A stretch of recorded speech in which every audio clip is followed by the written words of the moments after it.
Bienvenue, votre Arte Journal Junior vous salue, hallo und willkommen. On va encore parler d'eau, mais cette fois pas de celle qui fait monter le niveau des océans, mais plutôt de celle qui se trouve dans les nappes phréatiques. Car c'est dans ces eaux souterraines que se trouvent de minuscules espèces animales qui forment la stygofaune. Leur présence ou non dans l'eau donne une idée de son degré de pollution. On appelle ça des bio-indicateurs et les scientifiques s'en servent de plus en plus. Explication. Qu'est-ce que c'est ? De petits êtres vivants aquatiques encore trop méconnus.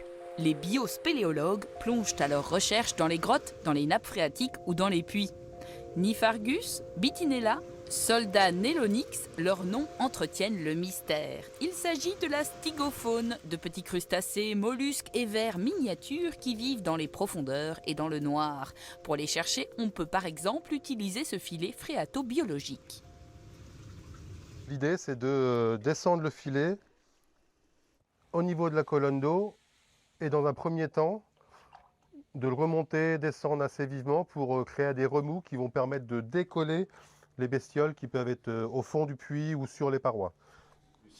Ces animaux sont ensuite étudiés attentivement. En France, mais aussi dans plusieurs pays d'Europe. On observe leur nombre et leur santé. Les petites bêtes de la stygofaune aiment les eaux propres et elles contribuent à les nettoyer. Elles se nourrissent de matière organique, donc elles filtrent en fait les eaux pluviales qui se chargent à la fois de polluants, de matière organique, de feuilles. Et donc elles recyclent, elles se nourrissent de cette matière organique et elles recyclent comme le font les décomposeurs, comme peuvent faire les cloportes dans les composts ou les lombrics.